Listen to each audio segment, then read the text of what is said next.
The movie begins thousands of years ago in the ancient kingdom of Kandak, long before the great empires of the world. At first, Kandak is a powerful and free nation, rich with wisdom, magic, and a rare glowing mineral called Eternium, but everything changes when King Akton takes control. He is not satisfied with ruling the people. He wants absolute power, so he enslaves his own kingdom and forces innocent men, women, and children to dig through the mountains for Eternium. With it, he plans to create the crown of Sabach, a dark magical weapon that can make him almost impossible to defeat. The people of Kahndaq suffer under his cruelty every day. When one exhausted slave discovers a piece of Eternium, the others crowd around him, desperate and afraid. A young boy steps in and reminds everyone that their true enemy is not each other, but the king who has turned them into prisoners. The boy brings the Eternium to a soldier, expecting the worker to receive a reward.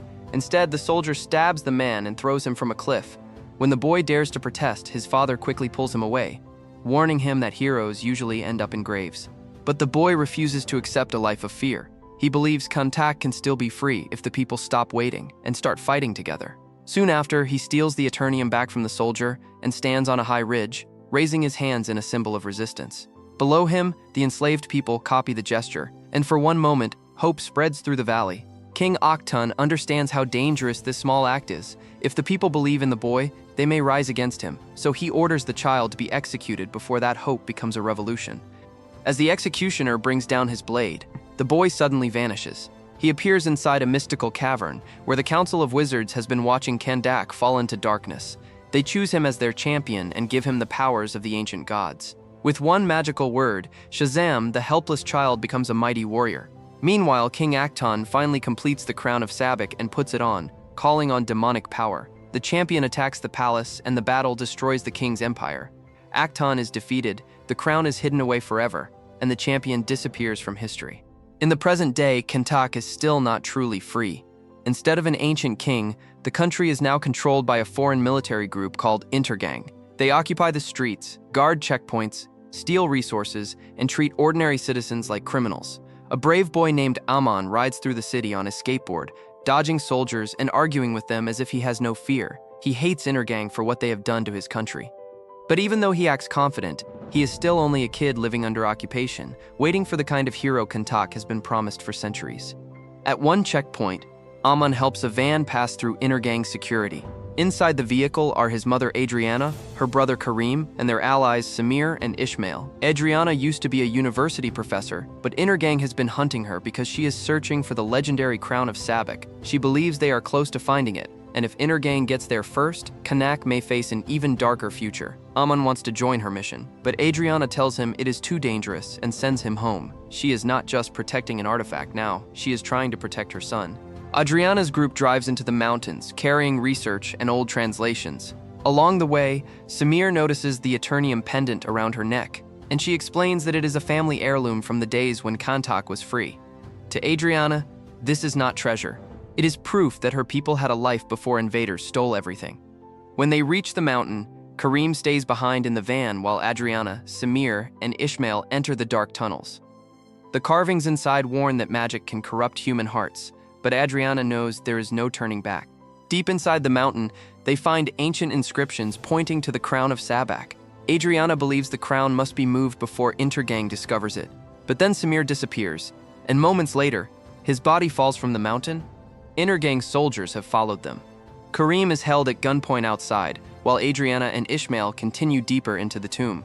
Adriana finds another inscription, and it changes everything.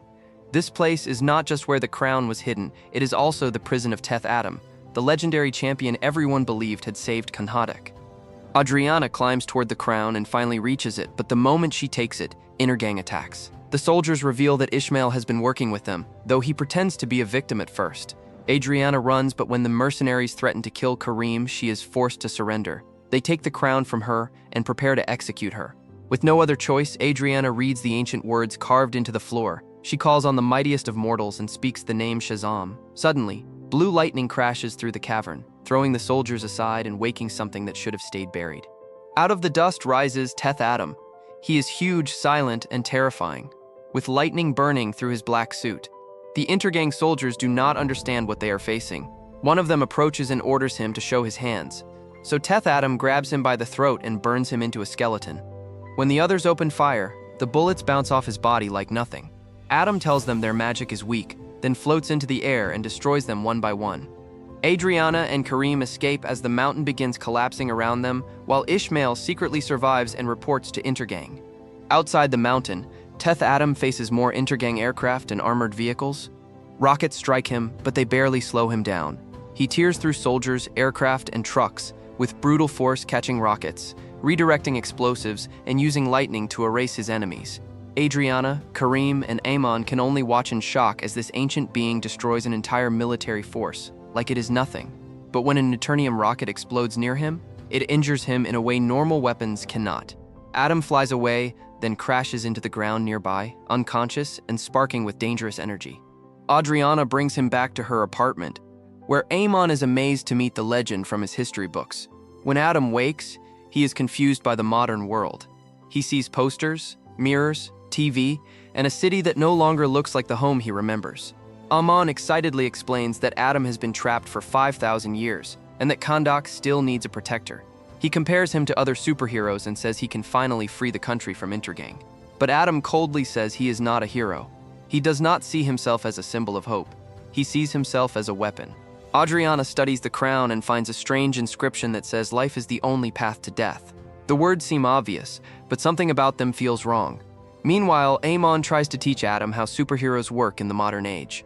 He tells him he needs a cape, a better name, and a catchphrase before destroying bad guys. Adam does not understand any of it, but Amon sees something in him that Adam refuses to see in himself. For Amon, this powerful stranger is the answer to generations of suffering. For Adam, Kahndaq is a place full of ghosts and memories he cannot escape. Meanwhile, Amanda Waller sees reports of the mysterious superpowered man destroying Intergang troops. She contacts Carter Hall, also known as Hawkman, and tells him that Adam must be contained before innocent people get hurt. Carter forms a Justice Society team with Dr. Fate, Cyclone, and Atom Smasher. Cyclone is a brilliant young woman who controls wind with nanobots in her blood. Atom Smasher is inexperienced but powerful, able to grow to massive size. Dr. Fate, also called Kent Nelson, is an old sorcerer who can see possible futures through his golden helmet. Together, they head for Kandak. Before the Justice Society arrives, Teth Adam leaves Adriana's apartment and attacks an Intergang checkpoint. Amon follows and tries to help him create a heroic image, even coaching him to say, "Tell them the man in black sent you." Adam destroys the soldiers, and the people of Kahndaq cheer for him as their champion. But the celebration is interrupted when the Justice Society appears. Hawkman tells Adam that he must surrender, because there is no place for him in the modern world. Adam refuses. He was once a slave who kneeled to tyrants, and now he kneels before no one. A massive fight begins in the streets. Hawkman attacks Adam directly, but Adam's strength is overwhelming. Dr. Fate uses magic to confuse and trap him, while Cyclone and Atom Smasher try to contain him without destroying the city. The battle is chaotic, and ordinary people are caught in the middle. Adriana finally steps between them because she understands what the Justice Society does not. Kahndaq has been occupied for years, and nobody came to save them. But the moment Kahndaq gets its own powerful defender, outsiders arrive to take him away. Her anger forces Carter to see that the situation is not simple. The fight also exposes the main problem with Adam. He saves people, but he does it with no mercy and no concern for the damage around him. Hawkman sees a killer who must be stopped. Amon sees a champion who finally scares Intergang. Adriana stands between both views because she knows Adam is dangerous, but she also knows the world ignored Kahndaq until Adam appeared. This makes Adam more complicated than a normal hero or villain. He is not trying to inspire anyone, yet his violence gives the people courage for the first time in years. Dr. Fate senses that Adriana has the crown of Sabach, but before the team can deal with it, Adam retreats to the old palace. Adriana follows him and confronts him with what the Justice Society knows.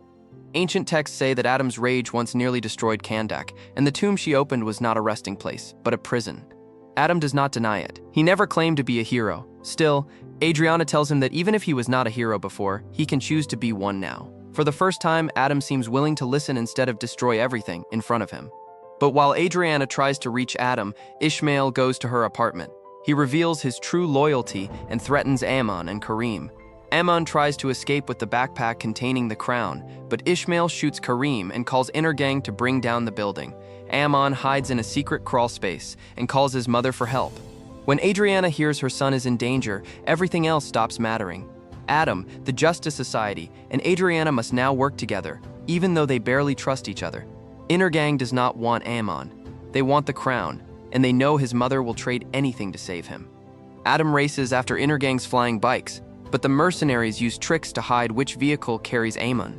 Adam destroys several bikes and kills more enemies, horrifying Hawkman, who believes prisoners and criminals deserve due process. Adam does not care about due process. To him, enemies who threaten children deserve death. Dr. Fate saves Kareem and tells Adriana that her brother will live. But Amon has been taken to Intergang's desert mine. Adam interrogates surviving soldiers by threatening to drop them from the sky. He gets the location, but his methods deepen the conflict between him and Hawkman. Back at Adriana's apartment, the group studies the crown. They discover it is made of pure Eternium and that the inscription inside may have a hidden meaning. Hawkman wants to keep it away from everyone. Adriana refuses because Intergang is holding her son. She reminds the Justice Society that it is easy to talk about global stability when they are not the ones whose child has been kidnapped. In the end, she forces everyone to accept the truth. Until Amon is safe, they are on the same side. So they head for the Al-Hadidiyah mine, where Intergang is preparing its final move. At the mine, Intergang holds Amon as bait. Ishmael appears and reveals the truth about himself. He is the last living descendant of King Akhton, and he believes the crown belongs to him by blood. He wants to restore his ancestors' power and rule Kandak through fear. Adriana is forced to hand over the crown of Sabach to save Amon, but Ishmael does not plan to release the boy safely. He shoots and Adam lunges forward in rage. The blast kills Ishmael and consumes him with Adam's lightning. Amon survives, but now the crown lies beside Ishmael's burned body and the real danger is only beginning. After the battle, Hawkman confronts Adam again, but this time the fight turns into a painful truth. Ishmael mentions someone named Hurut, and Adam finally explains the secret behind the legend. The boy chosen by the wizards was not Teth Adam. It was his son, Hurut. Hurut was the true champion of Kahndaq. When King Akhton could not defeat him, he targeted Hurut's family instead. Adam's wife was killed, and Adam himself was mortally wounded. To save his father, Hurut gave Adam the powers of Shazam. But without those powers, Hurut was killed by the king's assassins. Adam's grief turned into rage. With his son's power inside him, he slaughtered everyone responsible and nearly destroyed Kandak in the process.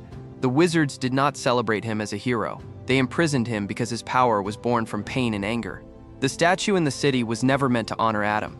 It honored Hurut, the real hero whose dream was to free Kandak. This truth breaks Adam. He realizes that every life he takes only proves the wizards were right. So he asks Hawkman to imprison him and make sure he never speaks the magic word again. Adam says Shazam and gives up his power.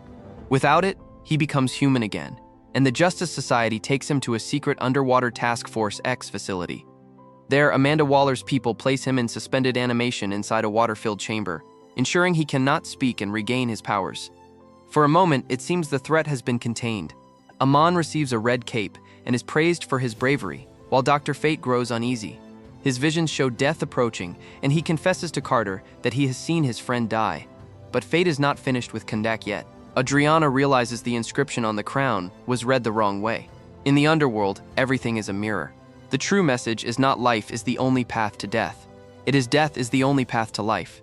Ishmael wanted Adam to kill him because he believed Adam's magic would send him to the Rock of Finality there. The demons of Sabach choose him as their champion.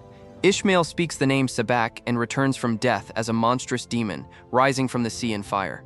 Now the king's descendant has become exactly what Akhton wanted to be, a ruler powered by hell itself. Sabach heads straight for the palace to claim the throne of Kahndaq. The Justice Society attacks him, but his demonic strength is too much. He burns through their defenses and throws Hawkman aside. Dr. Fate sees that Carter will die if he continues, so he traps the others outside with a magical barrier and goes in alone. Carter begs him to stop, but Kent chooses a third option. For the first time in a century, he looks into the future and sees nothing. Instead of fearing it, he finds peace. He accepts his own death to give the world a chance. Inside the palace, Dr. Fate creates many copies of himself and battles Sabach with everything he has. He knows he cannot win, but he only needs to delay the demon. At the same time, he reaches out to Adam in the underwater prison and tells him that the battle his son was meant to fight has arrived. Adam wakes inside the chamber. The world needs him, but he must choose what kind of man he will be. Fighting through the water and pressure, he breaks free from the prison and swims upward, leaving behind the life of silence that was forced on him. Dr. Fate is finally overpowered. As Carter, Cyclone, and Adam Smasher reach the palace, Kent removes his helmet and faces his friend one last time. Sabbac kills him, and Dr. Fate's body turns to dust, leaving only the helmet behind. His sacrifice devastates Carter, but it also gives Adam enough time to return. Meanwhile, Sabach sits on the throne and releases a pillar of fire into the sky. Across Kahndaq, skeletons and demons rise from the ground as the legions of hell begin attacking the people. The city that has waited centuries for freedom is now facing total destruction. Adriana, Karim, and Amon refuse to run. Karim drives his van into the undead, and Adriana fights with whatever she can find. Amon realizes that Kandak cannot wait for one champion to save everyone.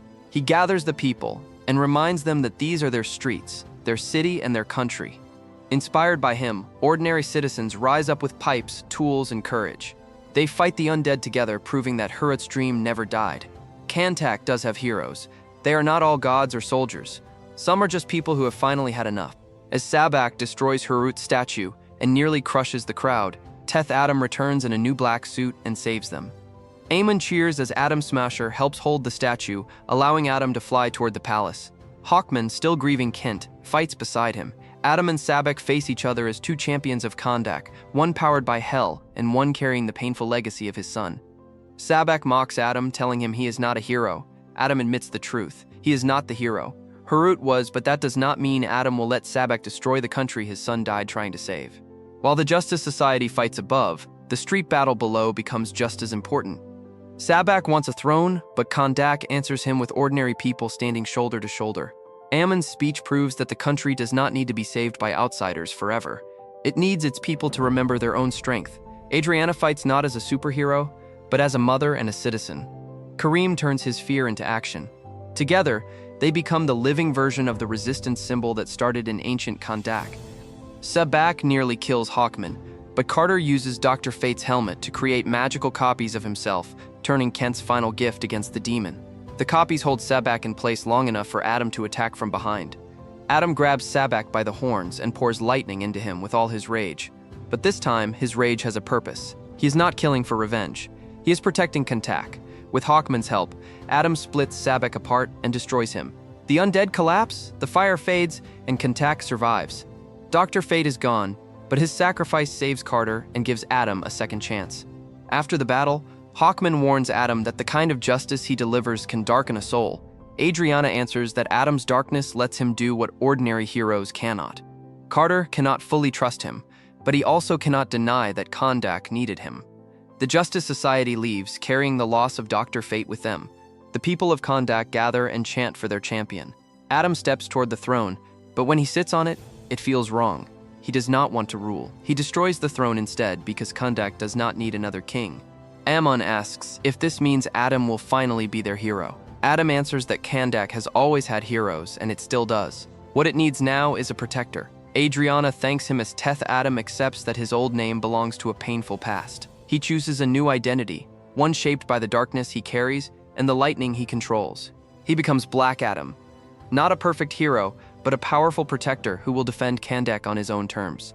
By destroying the throne, Adam rejects the cycle that began with Akhtan. He could easily rule Kahndaq through fear, and many people might even accept it because he saved them. But Adam understands that a ruler with too much power can become another tyrant, no matter what name he uses. His choice shows that he has learned from Hurut, from Adriana, and even from Hawkman. He will not be a king, and he may never be a clean heroic symbol, but he will stand between Kahndaq and anyone who tries to chain it again. Later, Amanda Waller sends a drone to the ruined palace and warns Black Adam that Kahndaq is now his prison. If he steps outside its borders, she says he will regret it. Adam tells her there is no one on Earth who can stop him. Waller answers that she can call someone who is not from Earth. Adam destroys the drone without fear. Then, through the smoke, Superman appears and calmly says it has been a while since anyone made the world this nervous. Black Adam stares back, ready for whatever comes next. So what did you think about this movie? Share your thoughts in the comments below. And if you enjoyed this recap, don't forget to like and subscribe for more amazing movie stories.